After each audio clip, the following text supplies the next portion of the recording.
이 사무엘하 8장과 역대상 18장을 배경으로 하고 있음을 우리가 알 수 있습니다. 지금 이 소제목만 보면 다윗이 큰 승리를 거두었음을 그렇게 보여주고 있어요. 에돔을 쳐서 수많은 사람들을 죽였다고 그렇게 기록되어 있지 않습니까? 엄청난 승리의 그런 기록을 지금 말하고 있지요. 그런데 그 소제목과는 달리 처음 시작은 어떻게 하고 있냐면 이렇게 이야기를 합니다. 1절을 보니까 하나님이여 주께서 우리를 버려 흩으셨고 분노하셨사오나. 하나님께서 지금 누구를 치셨냐면 다윗을 치셨어요. 이스라엘을 치셨어요. 그래서 그들을 흩어버리셨다고 이렇게 이야기합니다. 소제목을 보았을 때는 엄청난 큰 승리를 예상했는데 실제로 이 시를 들어가 보니까 지금 승리보다는 큰 피해를 입은 그런 상황이 지금 놓여져 있는 것을 알 수가 있습니다. 실제로 우리가 사무엘하 8장이나 또 역대상 18장을 보면 사실은 그런 이야기가 없어요. 거기에는 다 어떤 이야기냐면 다윗이 어디로 가든지 하나님께서 이기게 하셨다라는 그런 이야기만 나오기 때문에 실제로 우리는 성경에서 다윗이 패배한 이야기를 극히 찾아보기가 어려워요. 계속해서 승리하는 그런 모습만 보여주고 있기 때문에 특별히 하나님께서 그와 함께 하신 걸로 그가 늘 이겼다고만 그렇게 이야기하고 있는데 또 소제목에서도 실질적으로 다윗이 졌다라는 얘기는 없었는데 1절 내용을 보면 그렇지 않다는 말이죠. 엄청난 피해가 있었음을 알 수가 있어요. 이 부분에 대해서 설명을 할 때 어떤 사람들은 에돔과의 싸움에서 패배를 했을 것이다 라고 얘기하는 부분도 있고 또 어떤 분은 멀리 아람을 원정하기 위해서 나아갔을 때 그때 에돔이 쳐들어와서 다윗이 없는 그때에 큰 어려움이 초반에 있었던 것을 이야기한 것이다 라고 말하기도 합니다. 실제로 보면 어떤 게 더 맞을까 그건 잘 모르겠지만 사실 다윗이 여기 보니까 아람 나하라임과 아람 소바와 싸움 중에 라고 말하고 있는 것을 보았을 때는 일단 아람을 정복하기 위해서 아람과 전쟁을 하고 있었던 것 같아요. 원정을 떠난 것이죠. 지금 이스라엘을 떠나서 그러니까 지금 자기 수도를 비운 상태가 된 거죠. 그럴 때 누가 쳐들어왔냐면 에돔이 쳐들어왔다는 것이죠. 그 상황에서 이스라엘이 큰 피해를 입었던 것 같아요.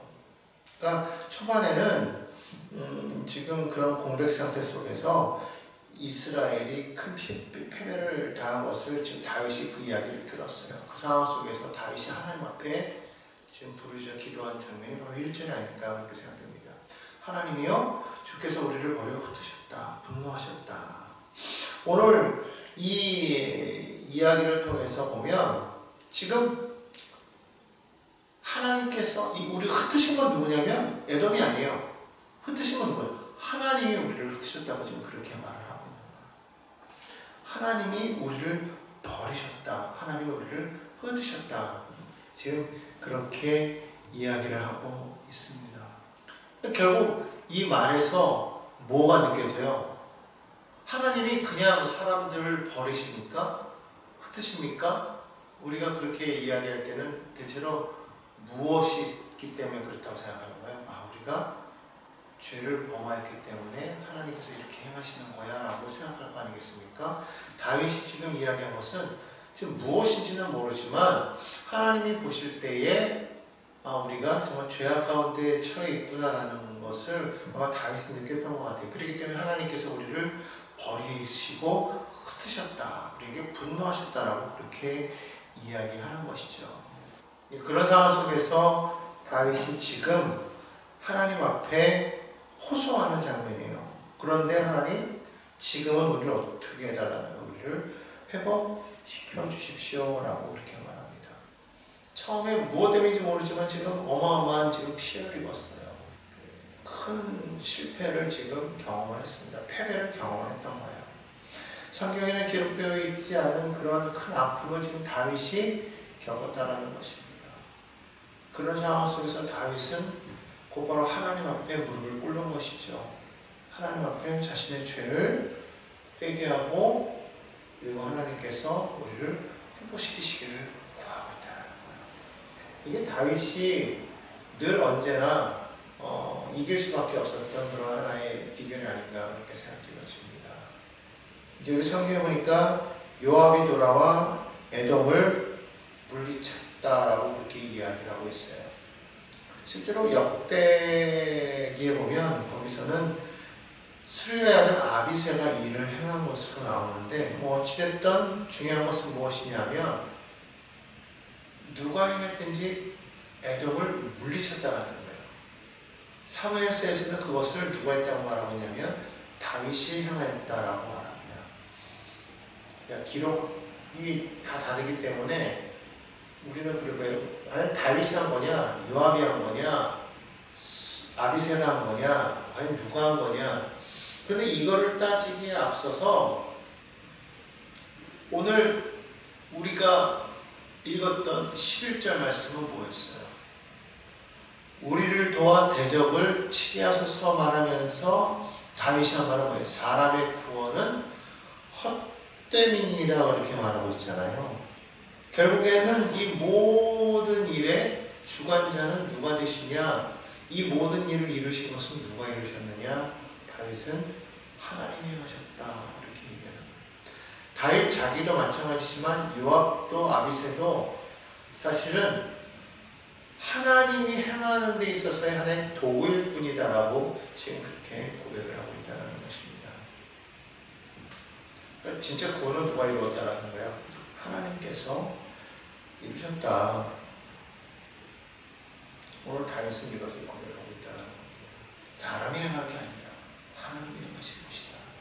그렇기 때문에 오늘 이 다윗의 이 고백을 우리가 지금 생각해 봐야 된다는 거예요. 과연 지금까지 다윗의 그 모든 승리는 사람이 행한 것이냐? 아니라는 거예요. 하나님이 행하셨다는 거예요. 결국 다윗도 마찬가지고 요압도 마찬가지고 여기 나온 아비새도 마찬가지고 다 하나님의 도구일 뿐이다. 결국 싸움의 주관자는 하나님이시다. 승패는 하나님께 달려있다. 출애굽기에서도 보면 이스라엘 백성들이 애굽을 나와서 그들이 이제 홍해를 건너가는데 홍해를 건너가기 전에 사실은 홍해 앞에 머물렀을 때 그들은 하나님의 은혜에 감격하고 환호했지 않습니까? 그런데 그들 앞에 놓여있는 홍해가 파라다이스가 아니라 갑자기 지옥이 되는 그런 순간을 경험하게 되는 것이죠. 언제요? 애국 군대가 쫓아옵니다.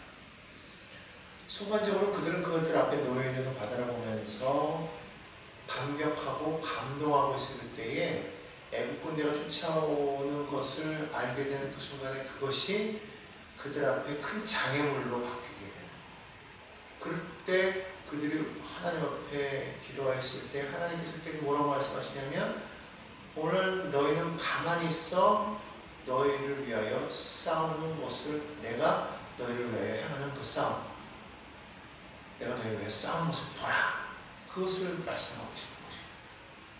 그러니까 결국 우리의 싸움은요 나의 능력에 달려있는 것도 아니고 나의 힘에 달려있는 것도 아니고 나의 재능에 달려있는 것도 아니고 누구에게 달려있느냐? 하나님께 달려있다. 나의 싸움의 모든 승패의 결과는 하나님이 지고 계시다.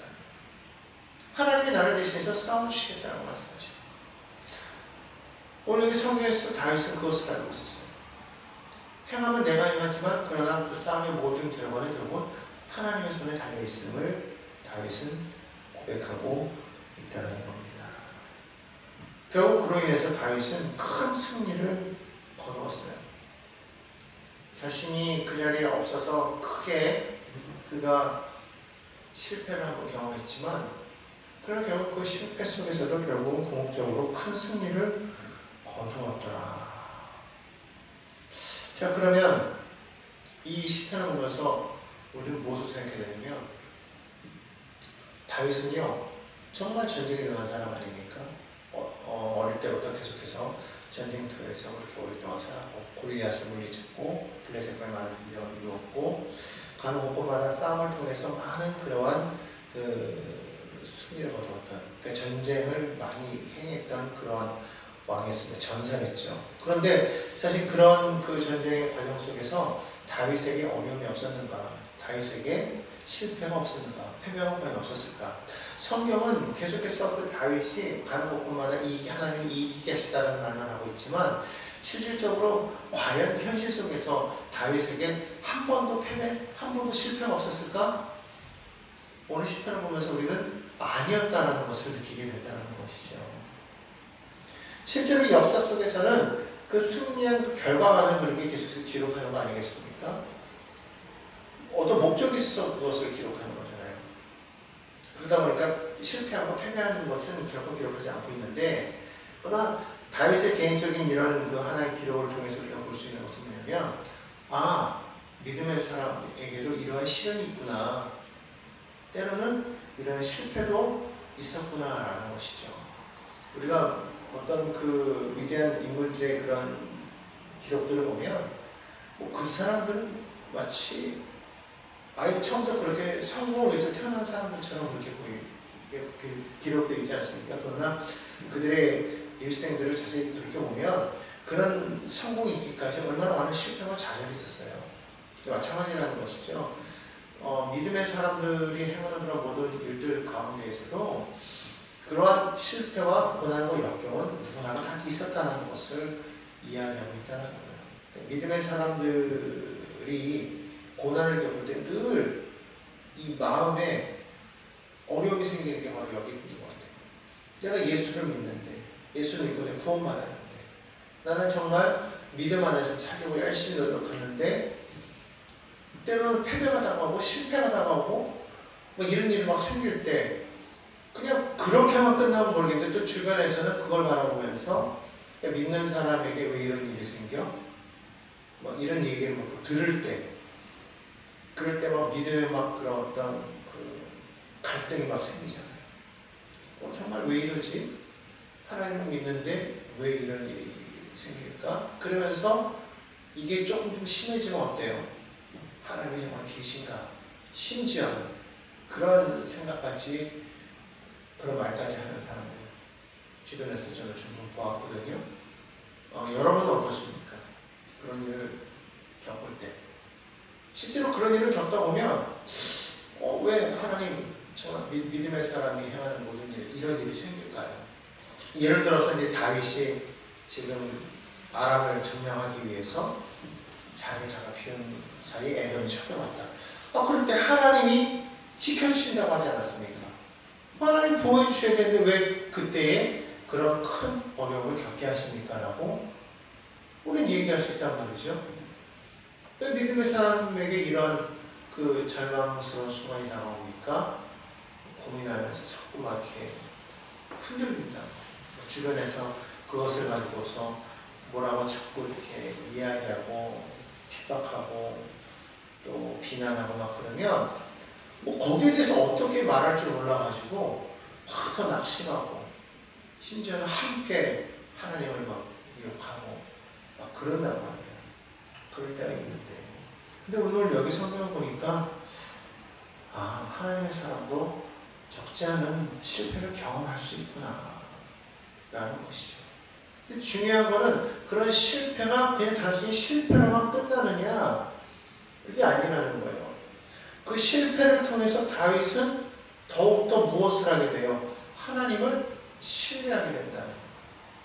실패를 통해서 다윗은 그냥 단순히 실패가 실패로 끝나는 것이 아니라 실패 속에서 더 하나님을 의지하게 되고, 그럼으로써 하나님이 그것을 변화해서 정말 더 큰 승리를 누릴 수 있도록 그렇게 행하시더라는 것이죠.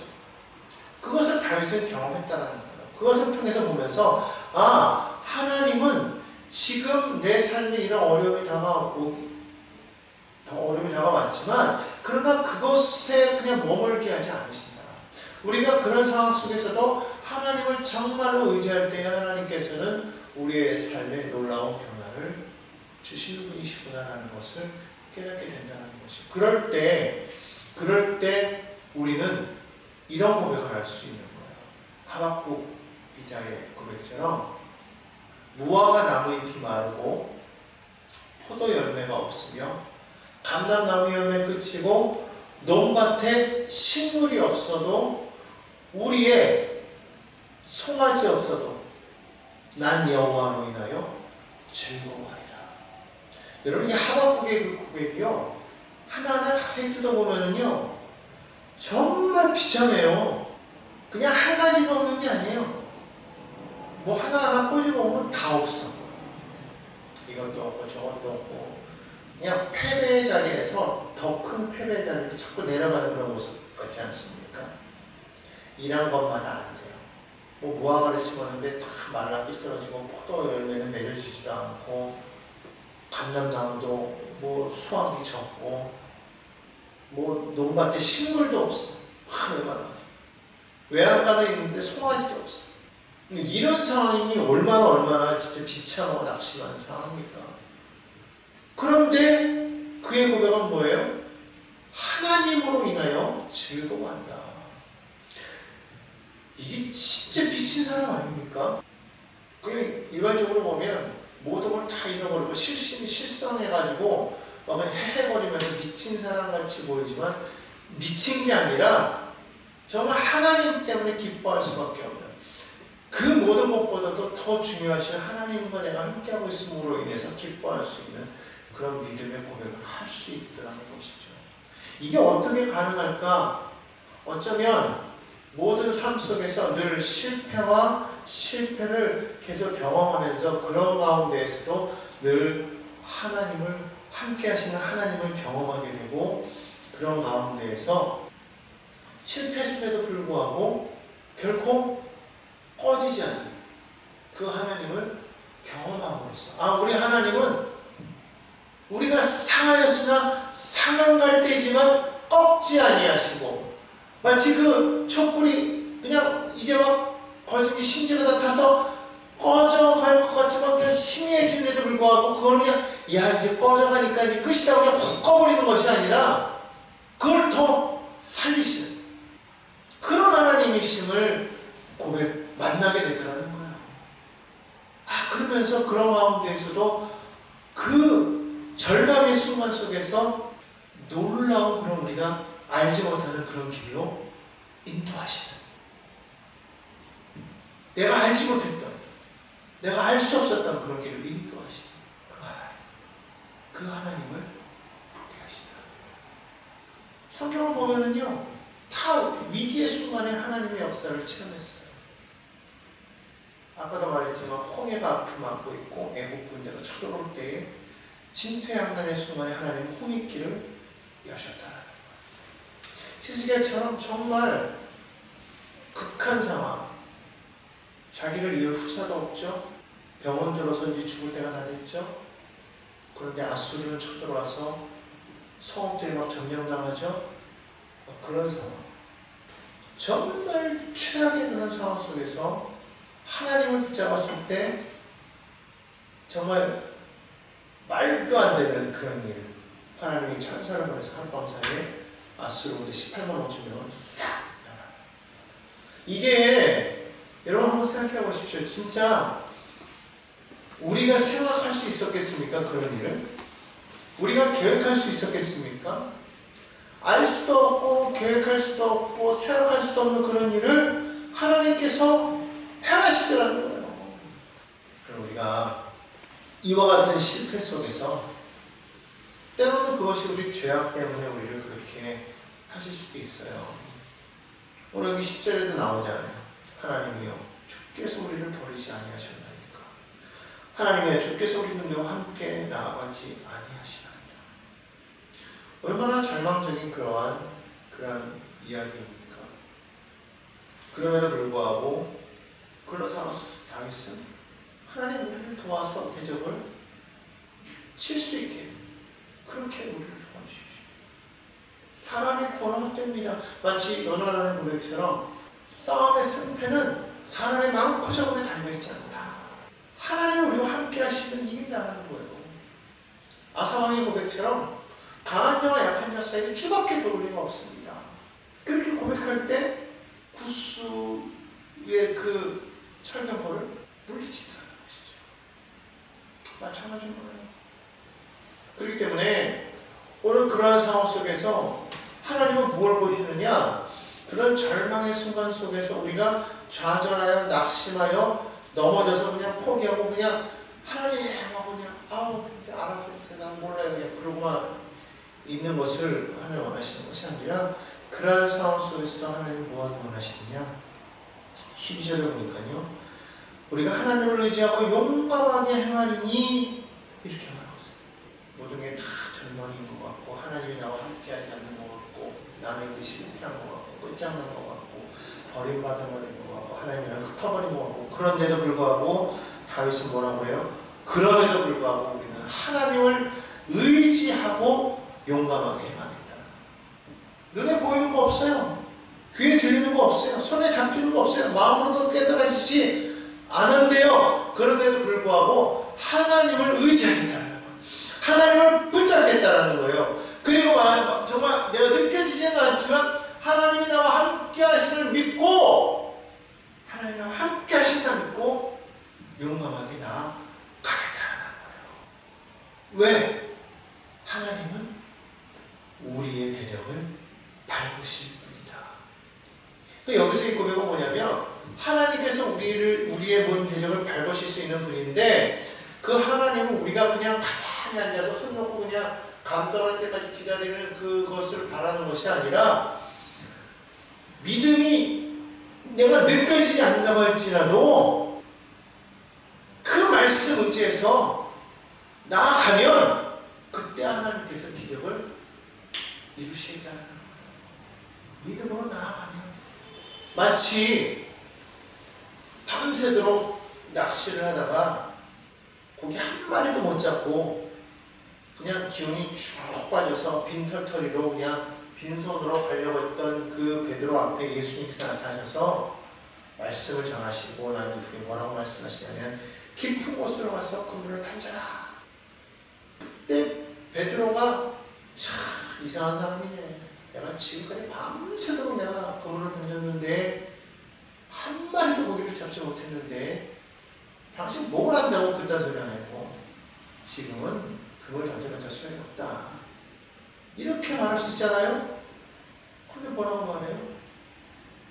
밤새도록 내가 그물을 던져서 잡은 것이 없지만 그 말씀에 의지해 내가 기쁜 곳에 그물을 던지겠습니다 하고 던졌더니 고기가 잡힌 거예요. 이게 상식적으로 안 되는 거거든요. 말이 안 되는 거란 말이에요. 그런데 어마어마한 고기를 잡았어요. 이게 하나님의 역사는 거예요.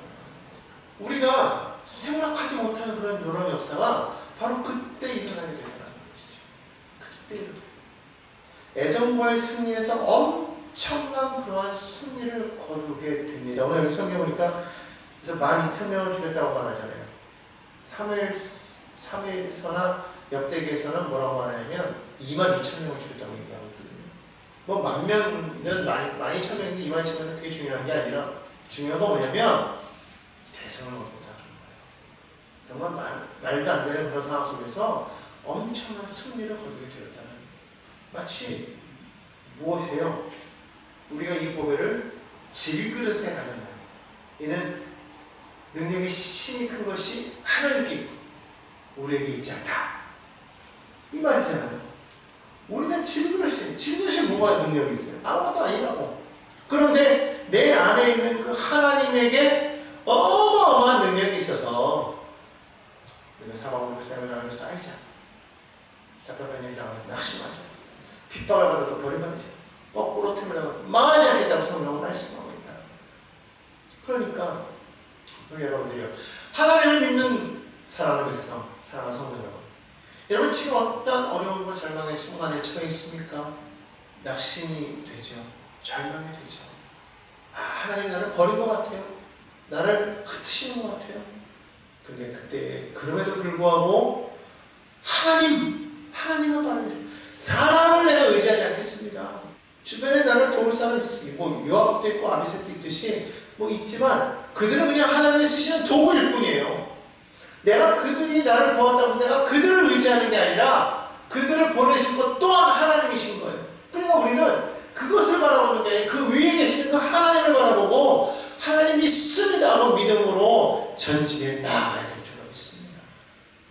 그렇게 전진해 나아갈 때 그때 하나님의 기적 같은 역사가 아니 기적 같은 역사가 아니라 기적이 일어나게 되는 것이죠. 그거는 우리가 생각하지 못했던 거예요. 알 수 없는 그런 놀라운 역사가 우리 삶 가운데 반드시 일어나게 될 줄로 믿습니다. 이 밤에 절망에 처해 있는 성도 여러분, 오늘 이 말씀을 듣고 낙심하지 말고 그럼에도 불구하고 하나님을 의지했던 다윗처럼 그래서 믿음으로 전진해 나갔던 그 다윗처럼 우리도 그와 같이 믿음으로 서서 나아가는 복된 성도가 다 되시기를 예수의 이름으로 간절히 축원합니다.